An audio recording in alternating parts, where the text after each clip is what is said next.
Mohamed Mara, on s'intéresse à ce qui se passe à l'Assemblée nationale autour des projets de loi sur le code électoral et sur la HAC. Ça fait grabuge, Mohamed. Non, il y a plusieurs textes de loi, mais... On s'intéresse notamment à ces deux-là. Oui, mais ce qui est, qui est assez singulier, c'est que comme ça s'est passé pour le projet de hold-up du 22 mars, c'est exactement ce qui est en train de se passer pour ce texte-là. C'est-à-dire qu'il n'y a pas de large concertation. Hier, vous avez vu comment j'ai sorti un argument qui est devenu une perche pour Madame Domani Doré. Lorsque j'ai parlé d'aspects techniques plutôt, de raisons techniques au report de l'examen des textes relatifs au code électoral. Il y a des lois qu'on ne peut pas élaborer comme ça, sans une large concertation du secteur à réguler. Ouais. C'est le cas de la presse. Mais on apprend qu'il y a une loi et il y a des personnes à l'Assemblée nationale qui s'amusent à donner par petit jet des articles aux médias.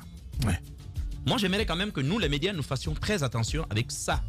Parce que jusqu'à présent, je m'étais refusé d'en parler parce que j'ai dit, je n'ai pas vu le texte. Il est difficile de s'exprimer sur le contenu d'un texte qu'on n'a pas vu. Qu'on n'a pas vu. Ouais. Mais le principe lui-même est violé. Il faudrait, ceux qui sont en train de jouer à cela, qu'ils comprennent, s'ils n'ont jamais été à l'école, qu'ils apprennent que l'article 19, l'article 19 de la Déclaration universelle des droits de l'homme consacre la liberté d'expression comme un droit fondamental de l'homme. Ouais. Je dis bien un droit fondamental de l'homme. C'est-à-dire, autant vous avez le droit de respirer, de boire, de manger, de vous vêtir, de vous soigner, autant vous avez le droit de donner votre opinion. Et cela, l'article 19 précise par tous les moyens, notamment à l'écrit, à l'oral et par tous les moyens, tous les supports techniques. C'est avec ça qu'on est en train de jouer. Déjà qu'on était en démocrature, ils veulent nous construire une république bananière. On ne peut pas l'accepter. Aujourd'hui, déjà, la HAC n'a jamais fonctionné correctement depuis 5 ans à cause des intrusions intempestives de l'exécutif. Mais ça ne leur suffit pas. Maintenant, il faut dépecer la HAC complètement pour y envoyer, et si vous voyez, des ambassadeurs. Désormais, on nous dit que le chef de l'État va avoir 3 personnes qu'il va nommer. L'Assemblée nationale, ouais, quelle Assemblée nationale? Il faut dire plutôt le président de l'Assemblée, ouais. Est-ce que l'Assemblée va voter pour... ou il y aura un appel à candidature où on va déposer des CV? Non. Donc, le président et son supposé dauphin vont à eux d'envoyer 5 personnes sur 11. Et l'administration, comment on appelle ça, des postes télécom, va y envoyer quelqu'un, ainsi de suite. Les médias, la presse, je vais être méchant avec nous. C'est bien fait pour notre gueule, parce qu'apparemment, ces 2 places, ils veulent nous réserver. Mohamed. Oui. Pourquoi tu vas être méchant envers nous? Une association, je suis désolé, ici, Lamine Guirassy Manta, j'imagine. Bon, Lamine, de toutes les façons, Luther Guy, ça lui dit rien, absolument rien. Luther Guy est en train de devenir exactement comme l'ONU ici, c'est-à-dire un machin. Comment ça, Mohamed? C'est devenu une association. Attends, d'abord, n'oublions pas que c'est une organisation patronale. Bien sûr. Ils ne sont pas censés nous représenter. Ouais. Vous savez que pour... C'est pourquoi moi, je milite pour que le SPPG au moins décroche une place à la HAC. Il faut une place pour Sidi Diallo et son équipe à la HAC. Forcément, parce que ce sont eux qui nous représentent à la HAC. Vous savez ce qu'ils ont dit au SPPG? Non. Que le syndicat n'est pas une association. C'est dommage. C'est-à-dire parfois, lorsqu'il s'agit de se repartir les places, il faut que les gens ouvrent un peu leur esprit. Les patrons ont leurs intérêts. Moi, les intérêts de Lamine Guirassy ne sont pas forcément mes intérêts. Oui. Lamine Guirassy a bâti un empire et une industrie médiatique. Je suis employé. Nous allons dans la même direction, mais les rapports ne sont pas les mêmes. Les préoccupations ne sont pas les mêmes. Absolument. Et d'ailleurs, depuis que le Covid m'a frappé, il faudrait que je demande une augmentation de salaire. Ça, il ne le fait pas. Il le dit en direct. Oui, je le dis en direct. J'espère qu'il a entendu. Bien. Sinon, ça va être bang bang. Ouais, on ne peut pas l'arrêter, Mohamed. On ne peut pas m'arrêter là-dessus. Oui, il va y avoir augmentation. On parle de la HAC, ouais. Je dis, il va y avoir augmentation. Bien. Bien. J'espère que le message est reçu. Donc, ce ne sont pas les mêmes intérêts. Ouais. Mais lorsque des patrons disent que non, eux, ils sont associations, donc ils veulent représenter tout le monde, je dis, mais faut arrêter. Il faut arrêter. Et puis pourquoi c'est toujours les mêmes qu'on prend et on rebelote? personnes nous ont donné les résultats d'hier et se positionnent pour aujourd'hui et pour demain. Bien. Je ne suis pas d'accord avec ça. Je dis, encore une fois, puisque c'est deux, vous verrez que les deux, ils vont s'arranger entre eux. Il va y avoir des bisbilles entre des associations, presse en ligne, presse écrite et tout. Les choix sont déjà faits. Bon, il y a ces dialogues désignés par Luther Guy. De l'autre, je crois, c'est l'AGP qui désigne. Iboun. Pas Iboun. Alpha Blay. J'oublie le Guinée Time, le responsable du Guinée Time. Touré. Ama Touré. D'accord. Je dis encore une fois, c'est déjà la preuve que la presse n'est pas conséquente avec elle-même. Attendez, la presse n'est pas conséquente avec elle-même. Vous savez qu'on est en train de préparer un vrai hold-up. Où est-ce qu'on met le SPPG? Et qu'on va vous étrangler dans les années à venir. Vous êtes pressé déjà de désigner ceux qui vont vous représenter dans une telle institution. Oui, déjà, mon problème. Quand je dis que nous ne sommes pas conséquents, c'est les principes. Déjà, vous n'avez pas vu le texte de loi. On ne vous a pas associé. Ils n'ont pas été concertés. On ne vous a pas associé à son toilettage, mais commencez par dire merde, nous n'y allons pas. Nous avons d'abord besoin d'être consultés. Vous savez que pour l'élaboration de ces textes-là, il y a beaucoup d'organismes internationaux parfois qui interviennent. Bien. Il y a des organismes, par exemple, quand vous prenez Amnesty International, généralement, qui va jusqu'à recruter des cabinets internationaux pour auditer les projets et puis faire des propositions. Vous savez par exemple pourquoi la loi sur la cybersécurité elle est coincée. C'est parce que le mécanisme est long. Aujourd'hui le gouvernement veut passer en force. En définitive, Mohamed. Ils n'ont qu'une chose en tête. Choco, vous savez les masques sont tombés. Ils nous disaient ici avant, non, nous on ne parle pas de troisième mandat, on parle constitution. Je disais, hypocrite, arrêtez de nous fatiguer avec ça. Tout le monde sait que vous n'avez pas de candidat pour 2020. Si Alpha Condé dit je ne me présente pas, vous allez vous entretuer à en trouver. Comme vous avez peur de cela et de perdre ainsi le pouvoir, vous le maintenez, quel que soit son état physique. Vous le maintenez en otage. Vous le maintenez en otage. Alpha lui-même est devenu otage du système qu'il a créé. C'est ça la vérité. Bien, moi je vais terminer là-dessus. Oui. Peut-être la question sur la loi sur le code électoral. Relative au code électoral. On propose désormais d'envoyer en prison en Guinée ceux qui disent nous ne votons pas et qui vont appeler les autres Guinéens à boycotter une élection. Mais c'est un cas unique. C'est un cas unique. Mais c'est un recul grave, Mohamed. C'est pas un recul. Là, l'expression je reprends la Guinée là où l'a laissé Sékou Touré est en train exactement de se matérialiser sous nos yeux.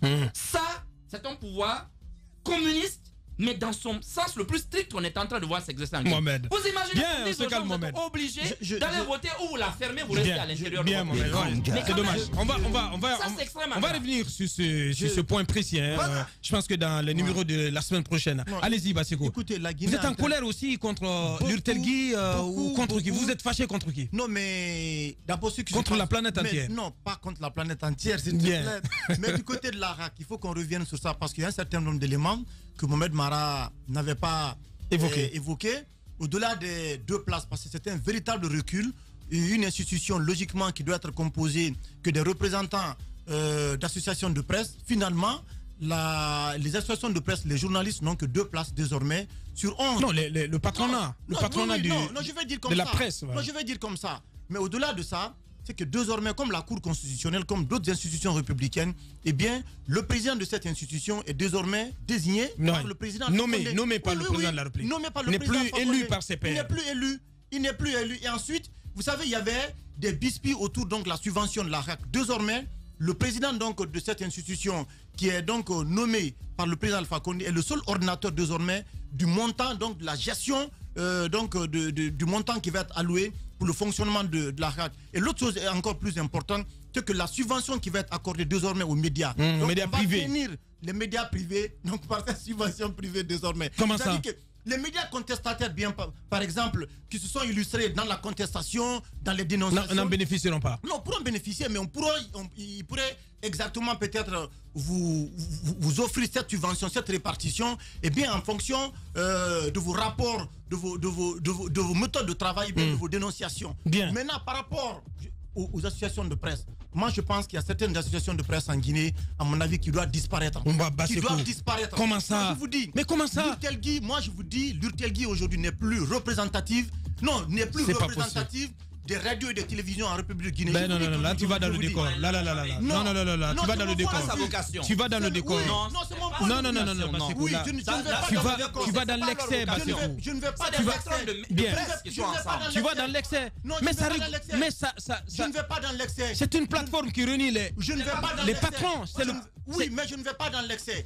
Le syndicat. C'est un syndicat de patrons. Le syndicat des professionnels de la presse privée de Guinée. Aujourd'hui, en termes de représentativité, dis-moi aujourd'hui que ce syndicat qui est dirigé par le jeune Sidi, qui est tout le temps. Le très bouillant. Qui est devant, lorsqu'un journaliste est interpellé, qui a des mails avec la justice, il est le premier à se lever pour faire les dénonciations. On va laisser une minute à Antoine. Pourquoi on refuserait par exemple une place au SPPG alors qu'il y a deux structures aujourd'hui qui sont des structures fantômes qui ne travaillent pas du tout, qui font absolument rien pour défendre et qui ont des acquaintances avec, comment on appelle, le pouvoir en place. Merci Basseko. Je crois qu'il faut revoir tout ça. Nous devons nous opposer énergiquement. Oui, énergiquement, parce que le projet va être adopté, j'apprends, le 18 juin prochain à l'Assemblée nationale. Merci Basseko. Ouais, Antoine, au pas de charge, rapidement. Rapidement, il faut dire que Basseko, c'est vrai qu'il va un peu dans l'excès. Oui, dans l'excès ce matin, franchement. Il faut tout de même noter que tout ce qu'on dit n'est que projet pour l'instant. Ce n'est pas encore adopté. Mais attention, Antoine. C'est important de dénoncer. Attention, on connaît les excès en Guinée. Elle est importante. Parce que si désormais le choix a été porté sur Yacine Diallo, qui, il faut le rappeler, était à l'INIDH, et on nous apprend qu'il a été le seul à candidater au poste. Au sein de la presse, personne d'autre n'a porté sa candidature. Ce qui est surprenant d'ailleurs. C'était même pas ouvert. Non, on nous apprend que ça a été ouvert. Non. On nous apprend à partir du moment où on arrivait au 15 mars, le ministre, notamment en charge des relations avec les associations, devait écrire aux associations pour leur demander officiellement d'ouvrir les élections à leur sein. La question qu'il faut se poser, on sait tous le doyen Yacine Diallo, on n'a rien à lui reprocher en termes d'expérience et de connaissance du domaine de la presse. Je le sais, mais la question que l'on se pose, est-ce qu'il n'y a plus personne d'autre pour nous représenter à la HAC, à part les mêmes personnes? Voilà, je vais y revenir avec des choses à dire. Oui, forcément. J'ai pas fini. Bien. On continue avec vous, Antoine, pour quelques minutes. Sur la HAC. Je disais donc que le doyen Souleymane, le doyen Yacine Diallo, il n'y a aucun doute sur son engagement à l'émancipation de la presse en Guinée, à la liberté de la presse dans ce pays. On est tous unanimes qu'il a beaucoup fait dans ce domaine, mais à un moment donné, il faut qu'on sache que il y a d'autres personnes qui peuvent aussi. Rien contre quand même, ce matin. Attendez, je ne suis pas contre le doyen, mais à un moment donné, il faut aussi que nous fassions appel à d'autres compétences pour nous représenter dans des entités. À la HAC, encore une fois, on nous apprend que c'est le doyen Yacine qui va nous représenter de ce côté, à moins qu'il n'y ait personne d'autre valable, capable d'aller nous représenter de ce côté. Parce que pour moi, qu'on laisse un peu le doyen se reposer un peu. Il a trop fait pour nous, qu'il se repose un peu. Il a fait le CNC, il a été ministre dans ce pays, il a été à l'INIDH et tout cela, il a occupé beaucoup de postes importants. Ce serait important tout de même qu'on laisse la place aux jeunes. De l'autre côté, il a encore de l'énergie. Hein. Il a encore du jus. Il n'a pas d'énergie, mais il a trop servi. Bien. C'est important qu'on le serve aussi. Bien. De l'autre côté, on apprend que Ama Koronti va représenter la Guipel en tant que deuxième représentant de la presse de ce côté, mais il faut rappeler que ces désignations ont été faites bien avant cette discussion qu'on a ce matin, bien avant ces projets de modification du contenu des textes. Et donc, est-ce qu'après cette nouvelle qu'on nous annonce, les associations de presse vont se retrouver pour revoir les stratégies? Est-ce qu'on va se retrouver pour se poser des questions par rapport aux nouvelles stratégies à adopter pour cette nouvelle donne qui se présente à nous? Parce que il faut s'opposer. Bien. Il faut s'opposer. Je vois déjà quelques-uns qui se font entendre sur la toile. J'ai vu une doy, je crois qu'elle est membre de l'URTELGI, qui a dit ne pas être pour cette forme de désignation. Je crois il y a aussi Aboubakar Kamara qui est de l'URTELGI également, le secrétaire général, qui dit que l'URTELGI s'opposera à un rabotage du nombre de ses représentants. J'attends de voir, parce que tout cela n'est que théorique, j'attends de voir dans la pratique comment est-ce que nos amis vont s'y prendre. De l'autre côté, comment nous allons? Nous sommes tous quand concernés. je parle de nos amis, il y a une structure qui officiellement. Il n'y a pas une seule structure, justement. Bon. Tu as l'ABAC, tu as le SPPG, tu as l'AGIPEL, tu as l'AGEPI, tu as l'URTELGI, on est nombreux. Mais ce que tu dis, la précision, à mon avis, elle est de taille, elle est importante. Si par exemple, de l'autre côté, parlons justement de la désignation en une minute, Antoine, du président désormais de la HAC. Quand on nous apprend que ce sera un choix du président de la République, mais comprenez que désormais, si autrefois avec Martine Condé qui était élue par ses pairs, elle n'a pas été libre pratiquement de faire ce qu'elle pouvait à la tête de la HAC, mais comprenez que désormais si la présidente ou le président est nommé par Alpha Condé, mais aucune liberté dans ce pays ne sera accordée à la presse. Ouais.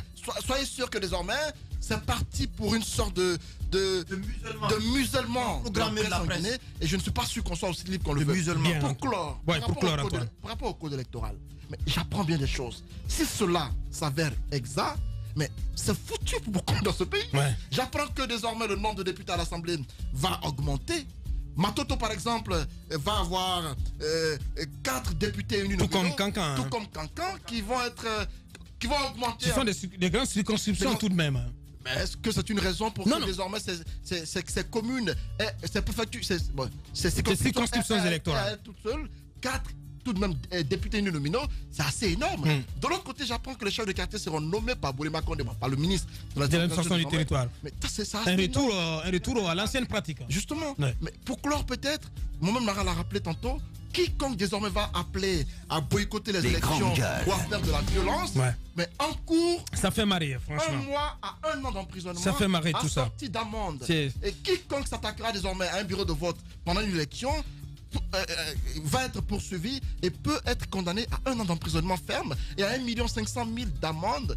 Cela me rappelle les événements du 22 mars. Et j'estime que c'est au regard de tout cela que ces lois vont être adoptées. C'est assez terrible si c'est adopté et promulgué. Merci. Ce serait terrible pour notre démocratie. Merci Antoine. Très belle